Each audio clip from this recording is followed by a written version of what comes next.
Okay, so we've started recording, and I'm just going to play a short piece of music by Peter Gregson. It's a take, as you'll hear on Bach. It's a couple of minutes long, and if you can hear it, somebody give me a good thumbs up. Good morning, everyone, and welcome to this special day at Lewisham Unity. Every week we meet here in the meeting house and on Zoom to renew, recharge, rest, and gather together. And this week we have the whole Nottingham Smith family. We conducted the wedding of Pauline and Tom on Friday, and today the family are giving us a bench for our garden. It's an incredibly wet and rainy day, and we've got the bench just outside the back door, so we're going to be filming it and doing a dedication in a few minutes as well. But first of all, I'm going to share with you our order of service for today. Loving, leaving, gathering. It's a service for Samhain. So this weekend is the Celtic, here we go, the Celtic celebration of Samhain, that space between the end of summer and the beginning of winter. And it feels today as if at least early winter has suddenly decided to begin. And I would like to invite Jim and Paula to come and to light our chalice while I say some gathering words. And they're here shared with you.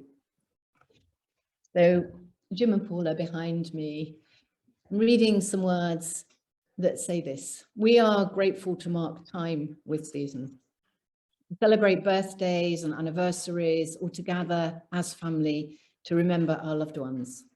In all these seasons, may we give thanks for the breath of life. Ever mindful of the fragile nature of existence, may we live fully in each moment, from summer to fall and winter to spring, to gather in mystery and in the bonds of beloved community. May we radiate love, both within and beyond these walls, this day and all the days to come, caring for those we love and for those we have yet to meet. Thank you. Thank you very much. And that was from The Seasons of Life by Mary Frances Comer. I'd like to invite Tatiana now. I'm going to just stop this share for a moment and invite Tatiana to lead us in 3 settling breaths. 3 settling breaths, bringing us even more present together in our Sunday gathering. And maybe, if you like, you could take the 3 words that form the title of today's service. So maybe as you take a first breath, consciously connecting with yourself and with the community, you might hold the word loving, taking your breath in your own. And with the second settling breath, you might like to hold the word leaving. And for the third conscious gathering, settling breath, the word gathering. Thank you. Thank you. And as we close those 3 breaths and draw ourselves into the presence of one another in this Zoom space and our space here in the meeting house, we are actually going to leave this room and go next door to do a dedication of our bench. And Patience Nottingham is going to take us there, aren't you, Patience?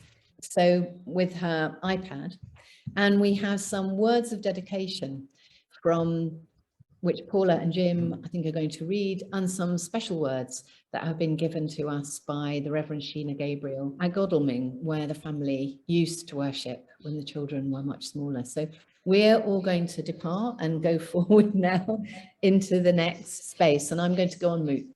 Okay. What can we see? How are we doing? So we're outside now. I'm going to open this door, Patience. So this beautiful bench has been given to us by the family. He's going to read some words, some dedication. Well, I'd like to start by sharing some words that were sent to us by Sheena Gabriel from Godalming. And it says, Pauline, you caught the attention of Tom and landed that special one to spend your life with. Congratulations. I came across this poem he'd written aged 7 in a Mead Road Chapel newsletter dated May 2000, when Yopi was the minister. It is called Paths. In the fields, there are some paths, but sometimes I walk through the grass. My daddy says, get out of the grass, but I like to walk in the grass. I am making a path for other people who might follow later on. My sister follows me as well. She helps me make the path. It is the beginning of a new path, like the Unitarian lady said.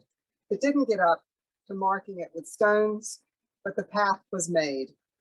And that was written after listening to a story about cairns told by Yopi during a Sunday morning service. And this is from Sheena. Your poem about creating a path seems apt as you and Tom start out on a journey as a married couple. And as you dedicate a love bench at Lewisham Unity, I offer a few words of blessing. May you remember the ancestors who have traveled the world before you, honoring the wisdom and diversity of many paths, even as you create a path together that is uniquely your own. May the path of your shared lives be spacious and easy underfoot through a few inclines to hone your love for each other and keep it interesting.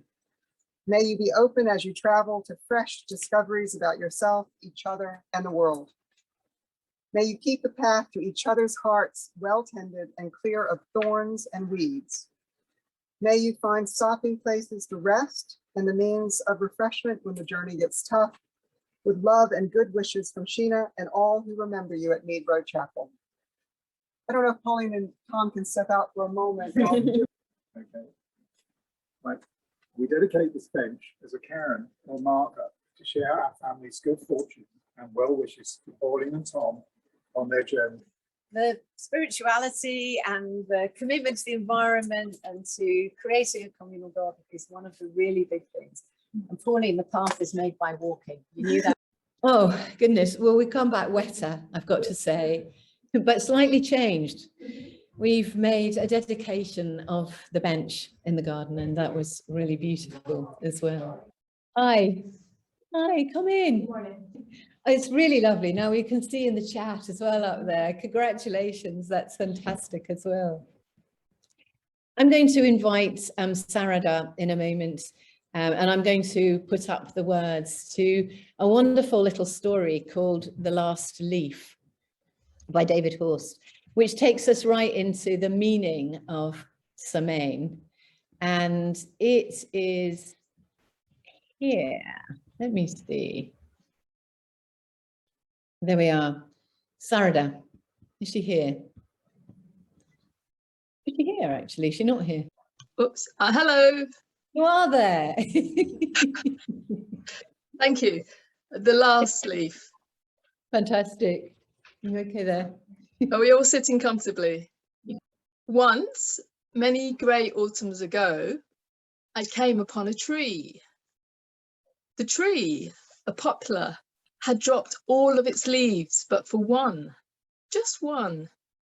Exactly one leaf remained near the topmost part of the tree, fluttering in the breeze like a little reddish-brown flag. All of the other leaves lay about the ground or had blown away. I stopped and looked and marvelled at the sight. I wondered what the odds might be that I was the one person who happened to arrive at that one tree at that one moment when but one leaf remained. What were the odds? I felt an instant kinship with the one leaf. I admired its stubbornness. I spoke quietly to it. Hang on, never give up, don't let go. I gazed at the last leaf for a time, though I did not stay to witness its falling. I did not want to witness its falling. The leaf was not ready to let go and dropped silently to the ground, and neither was I. Though I knew we both would, in time, let go. I praised the last leaf on that autumn day many years ago, when I was still young. I walked on and slowly, imperceptibly, A sense of calm came over me, a sense of acceptance, a sense of peace. The exuberance of summer is gone. Grand plans and high hopes give way to chilly reality. We loved as best we could. We've reaped as much as we could. We've traveled life's journey as far as we could. We count our blessings and our losses. All leaves must fall. The circle of the year comes round. Our hemisphere tilts away from the sun. Green turns to gold. Life returns to the soil. Animals retreat. The nights grow long. The natural world lies fallow. The season of letting go comes as it always comes. Winter begins. Thank you so much, Sarada. It's beautifully read and very appropriate now for this Samhain service. And in a way, unusually for us here at Lewisham Unity, I have what can only be called a prayer. Thinking about this moment of space between summer and winter, that tradition when the end of harvest heralds the beginning of a very different season of nurture. There's also a tradition and a practice of honouring and commemorating the forgotten ones who have already gone before. So this is a short prayer for the forgotten ones, the forgotten dead. We live surrounded by the echoes of those who've gone before us, the voices, the memories in each of our own wild and precious lives, in our families, our grandparents, our parents, and perhaps our siblings, even our children, those people who cared for us and we cared for, who fought on our behalf, who funded schools and libraries and gardens and churches, who cared for the land so that we have a future. Today, let's remember the forgotten ones, those who no longer have a place at the table, who don't appear in history books or films or novels or plays, those who also made this present life worth living for us, who made bread and houses, who birthed children and gave parties, sewed clothes, designed parks and photographed their own times, scrubbed and cleaned, and made their own small worlds well. Let us remember the forgotten ones. Let us remember those forgotten to slavery and exploitation, on pandemics and plagues, and let them know that we know that they are here and that we step in their footprints, and so we're well. This past 18 months, we have seen so much loss. And we know that we hear the voices of all who have gone before us and who loved us and we loved. You are with us. We share your love of life and being, and we remember you on this Samhain day, on which we begin to embrace the long darkness of winter. Welcome to everyone who watches this on our new YouTube channel, Lewisham Unity Plus. For the whole of October, Ben has been putting up our addresses, and this week we're also live streaming. So we're moving on with our hybrid services as well. I want to begin my address with a little poem by Kathleen Jamie. The Blue Boat. Late the daylight edges toward the northern night, as though journeying in a blue boat, gilded in a mussel shell, with, slung from the mast, a lantern, like our old idea of the soul. The clocks have gone back and we have become polarized. North moves to dark and south moves to light, as we all move past the equinox and through the dance of the year. And this weekend marks Samhain. It's a Gallic festival of early winter. It belongs to the old tradition of marking the start of the long months of cold. Religious life, spiritual, communal, collective marking and meaning making our way through the world, is always tethered to the seasons. At times, new cults hook themselves to old practices. So Christianity marks midwinter with Christmas and spring with Easter. And all those things bring new layers to the story. But sometimes, like this old, layered, dark beginning festival at the very end of October, they remain devoutly and stubbornly pagan, and no amount of vampire teeth or fake blood can change that either. It's one of those times when the seasons shift and a soft tide of dark flows in, and the flimsy fabric that hangs between the ordinary becomes possibly magical. It gets roughened and even torn. The thinning of the common sense of ordinariness in the world happens at other times too, on the solstices in midwinter and midsummer, and traditionally it used to happen on 12th night. The world tips upside down regularly so that we can glimpse what's out there in a much more expanded way. The ears and eyes of what we used to call the soul prick up and attune on this day to the coming dark, and we need the darkness to see the stars. Our darkness is northern dark. After September, the poles pull apart. The north becomes darker and the south becomes lighter. Until in late December, when we go through the revolving door of the winter solstice and we all move in the opposite direction. But as much as this cycle repeats, and the customs and beliefs and practices, whether of ancient peoples, medieval farmers, or modern seekers of meaning, speak to our common well of spiritual culture and connection, this day today is unique. And part of what it means to be here is unique, as each of us and all the days we travel are unique. Our sense of sacredness is deeply rooted in our unique physical being, our personal experience of life, love, and loss, our connection and our full participation in a world we have to hold sacred in order to hold it well, to give it meaning beyond ourselves, and to leave it well for those who come after us. COP26 begins today in Glasgow. And I'm now going to just pause and to share with you a song by Karine Polwart. It's one I played before and it's called Rivers Run. And I just want to remind you that COP is in Glasgow. Karine Polwart is a Scottish composer and singer.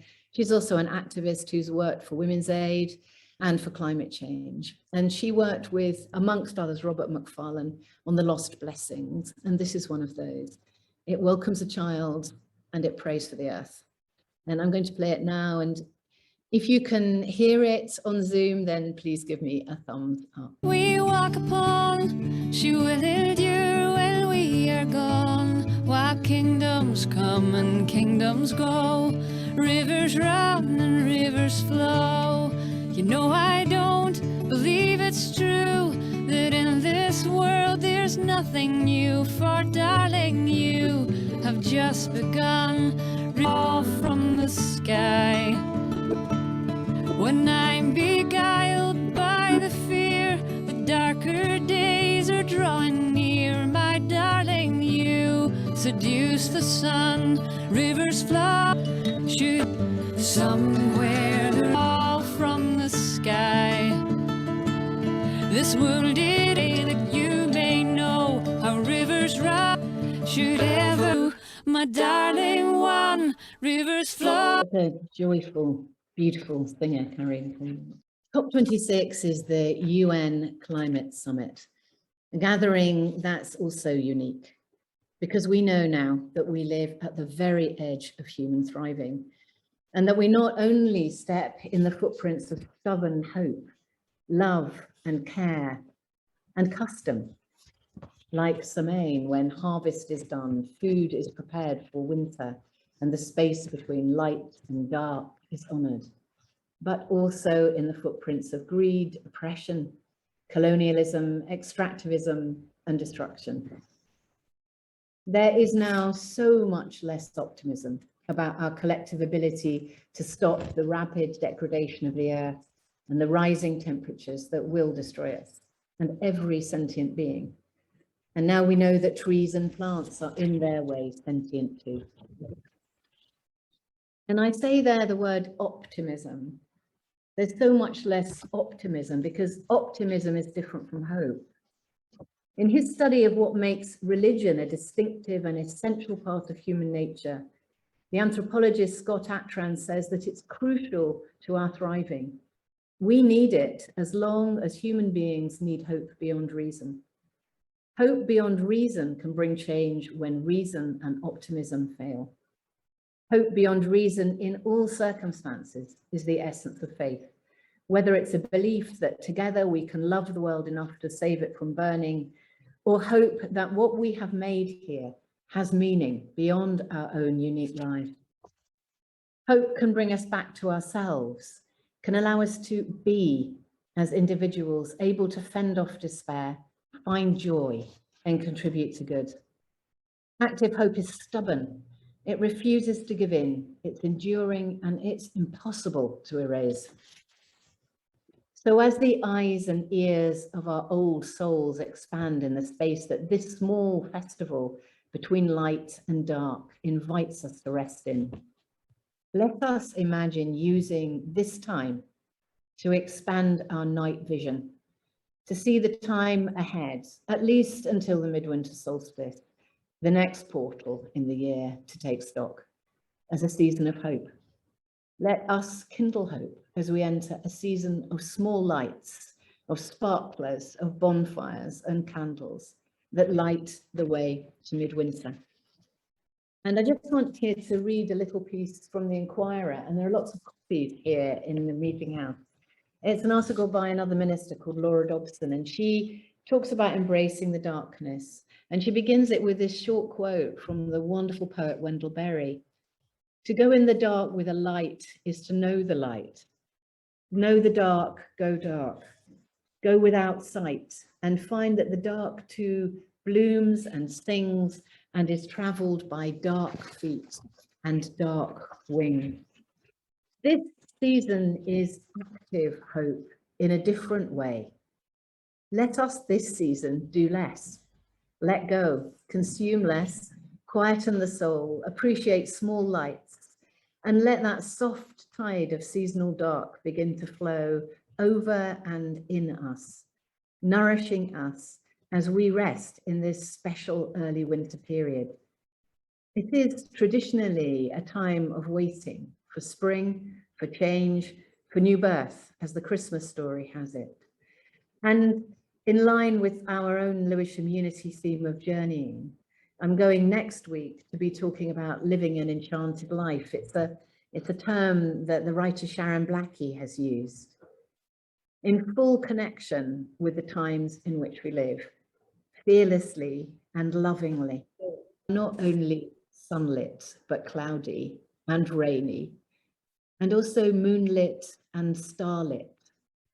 And as Ursula Le Guin has said, and as we've heard so many times, we need the darkness to see the stars.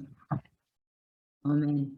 I would like to invite you into a contemplative moment to allow that to settle. And because of COP26 in Scotland and because of Samain and Samain traditions, I'm going to play a piece by the composer, which is a setting by the composer James Macmillan of an old Gaelic tune. So it's in Gaelic. And I'm just going to try and, I wrote some notes about this from Wikipedia before I play it. So it's a Scottish song that I can't really pronounce. It looks like Ki Mi Na Mo Biana. And it was written in the mid-80s by John Cameron. And it's about his longing for home in the Highlands. And when he was buried, this is what I really love about it, wreaths of oak leaves and ivy covered his coffin, his bier, as they say. So the song is a very traditional ballad It was also played at the funeral, apparently, of John F. Kennedy.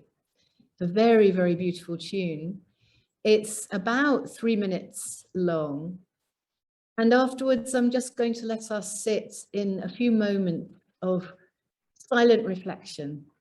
And I'd like to invite us all to just take a moment to think about what it is in this time, this rainy, occasionally moonlit, even starlit time of early winter, of what it is that nourishes us and of what we can be nourished by. So I'm going to just share this music with you. And again, I'm always slightly worried. Whoops, hang on. I'm always slightly worried that you won't be able to hear it. So somebody again, give me a thumbs up if you can hear it. It's just going to begin. I'm just going to stop it because could you hear that or not? You could hear it. I'm going to start it again. Okay.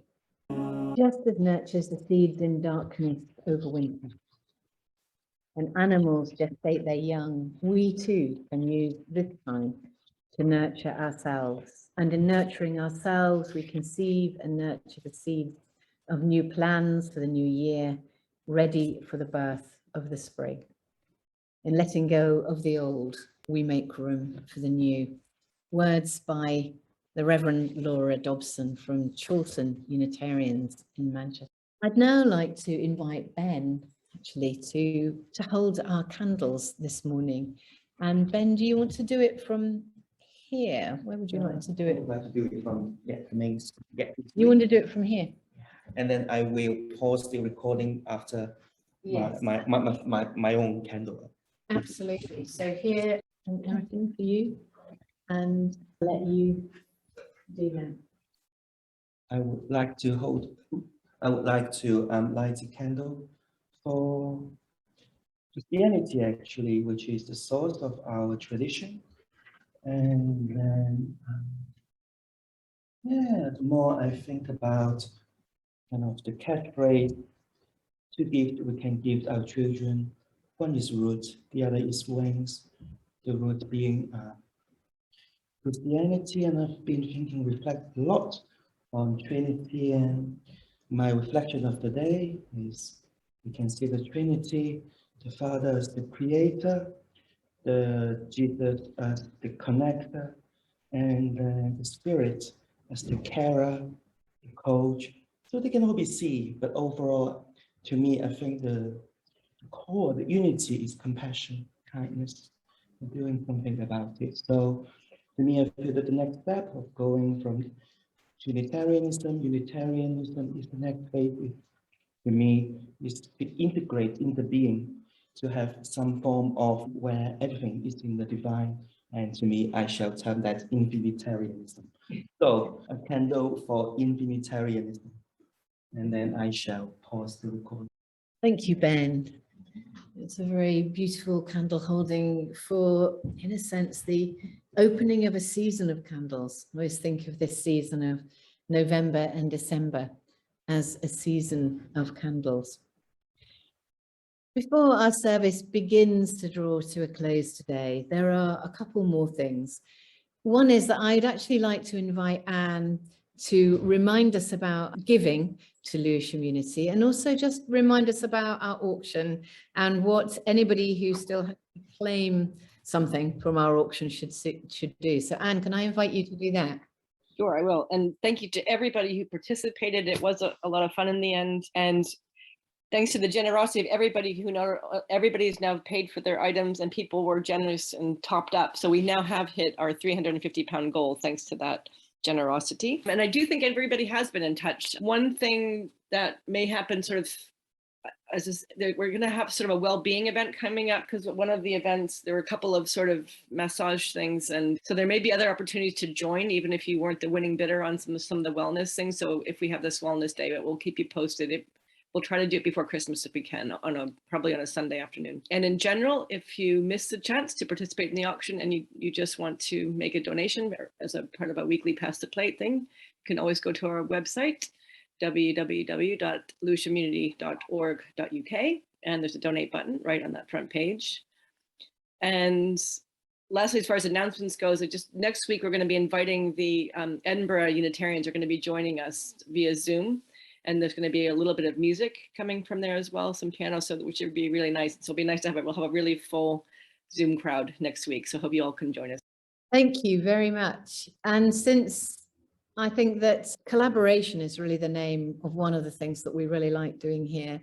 And I don't know if people can see this. So I think you can see this actually, a further announcement is that we've been invited by New Unity kin congregation, much bigger kin congregation in Newington Green, to join their Day of the Dead celebration on the 3rd of November. It's run by Raul, who is himself Mexican, and you can join, you can just Google them and you can find it on their page, and then you can register. And it's on the 3rd of November, and they usually have it in person, but they're just having it virtually.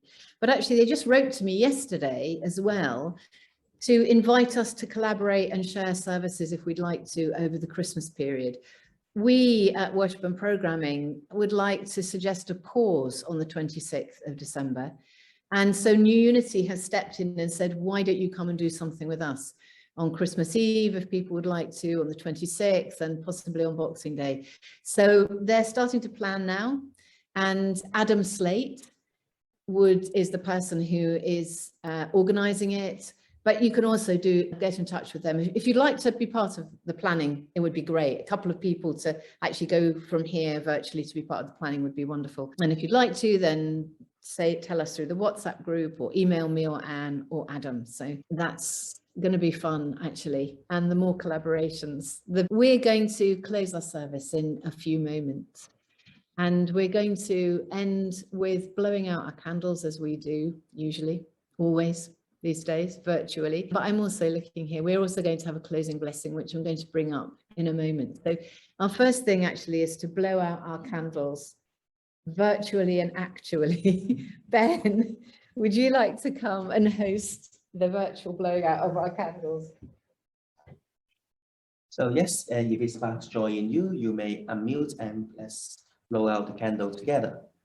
1, 2, 3. Thank you. Thank you, Ben.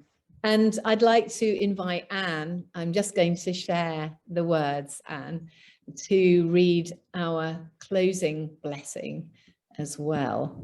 Let me just see. Here we go. Yeah, our closing blessing. Anne. May the blessing of peace be ours, and may the unity of love unfold us on whatever roads we travel. As we depart this place, may we remember what we have shared here and use this fellowship of compassion and peace to sustain and nurture us. May it be so. Thank you, Anne. And for anyone new today, Anne is also our chair. And I want to thank Anne very much for the work that you've done, especially in the last few months, in bringing community together to sustain and nourish our financial future, Anne, as well as our community future. So thank you so much. That's brilliant. And I'm actually going to blow out our candles now as well. So I'm going to blow out the little one for the children. And so our service is now ended. And this week we're here. Actually, you can see that there are the Nottingham family and Ben are all here, and Sheila on our other side as well has joined us. And we are going to now have some soup and cake and coffee here in the meeting house. And we'll be thinking about all of you. Yes. Sorry, just to say that the poetry circle is meeting. It's on a Tuesday. It's Tuesday the 2nd of November this month. And the theme is haikus, either ones that you know and love or ones that you've written yourself. And that starts at 7:30. I think Elizabeth is in charge of it. So Tuesday, 2nd of November. And what's the link, the Zoom link for it? If it's not in the newsletter, Elizabeth was in charge of sending them out. Yeah, I'm not sure. Okay, we'll put it into the WhatsApp and make sure that we send it round as well for anybody who isn't on WhatsApp, I think. And thank you, Lynn. I'm sorry, I should have asked about the poetry group. That's fine. Just Thank kind you. of let it fall away from my attention. But thank you, everybody. I think this week we're going to close and go, because we're going to just have coffee and cake here and see everybody next week. I'm leading the service next week. It's on living an enchanted life. And we're going to be also joined by Edinburgh Unitarians. So go well, everybody, through the week. And we'll see you either at Poetry Group or see you next week. So bye, everyone. Joy, bye, bye, bye. Bye, Bye, everybody. everybody.